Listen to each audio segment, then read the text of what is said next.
Everything changed for me when I understood this philosophy. Learn to work harder on yourself than you do on your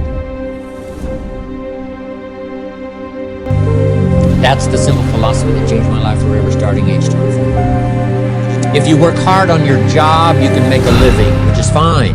If you work hard on yourself, you can make a fortune, which is super fine.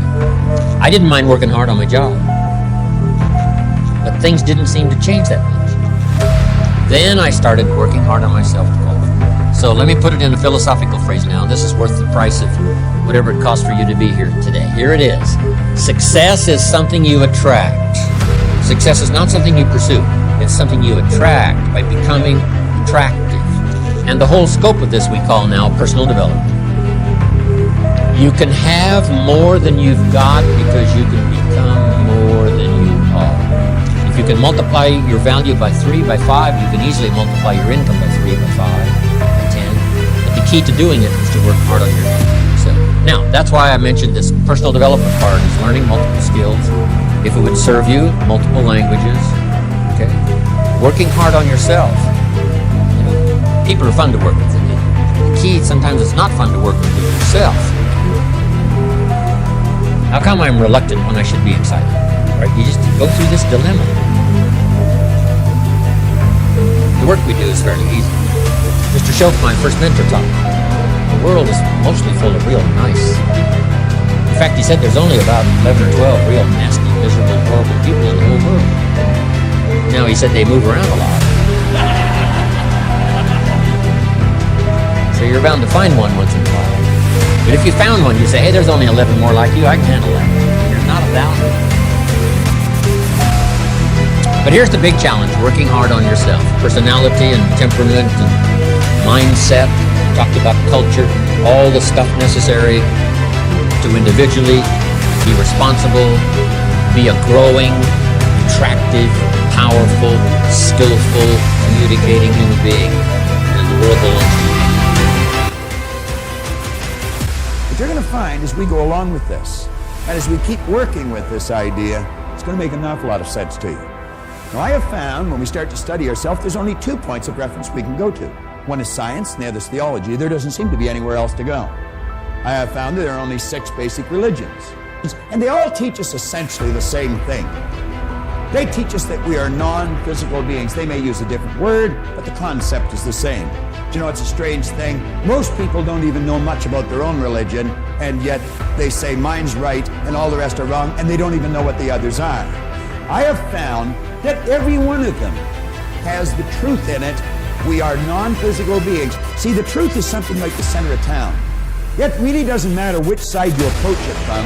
When you get there, you're in the same place. If we can't destroy it, if heat will cause the energy that we call water to move into an etheric state, I would imagine heat would cause what we call money to move into an etheric state. And there it goes. Now, where is it? You say it's gone. It's not gone. It's still here. You see, you'll never see it on the level it's on now with your physical sensory factors sight. But if you use your intellect and develop understanding, you'll know that it's still here. What we want to do is cause it to move into form. Now, that's just about as bizarre as ain't no other to you, to some people's ears. But I'm going to tell you, it's just as true as anything you'll ever hear if you understand natural laws. However, he said, if you are prepared to let go of yours and make room for mine, then we can work together. But as long as you hold on to this, I can't give you this. Think about it. And one of the reasons that I use this is because it had such a dramatic impact on my own life. And I knew that this worked in a physical sense as I just took a look and stared at it, but I wasn't quite sure how it worked in every other sense. And I know many people that when they get an understanding of how this works, that if you put a little bit into life, you're only going to get a little bit out of life. In other words, if you want to spend a lot of time complaining about what's wrong in life, that's just about the only thing you're ever going to find in your life. I like to put it another way.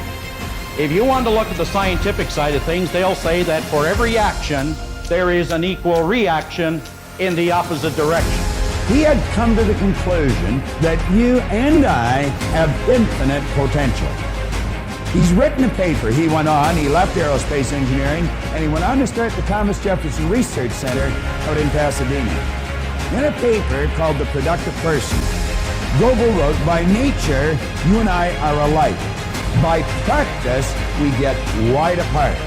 There's the difference in our results again. Now, he said the difference between the most dissimilar characters, between the real achievers and the non-achievers, for example, seems to arise not so much from nature as from habit, custom, and education. Set a goal to become a millionaire. And he said, here's why. For what it will make of you to achieve it. And I got one of the greatest classes in one sentence I've ever received in my life. Set a goal that'll make you stretch that far.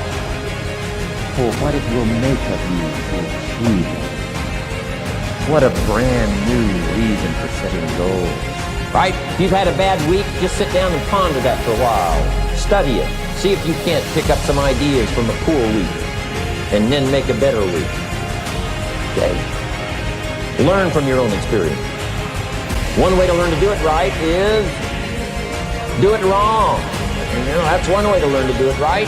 Do it wrong. Now the key is don't let it take too long. If you've done it wrong for a year, we suggest that's long enough. Now, let me give you the key phrase when setting goals. Set the kind of goals that will make something of you to achieve them. Set the kind of goals that will make something of you to achieve them.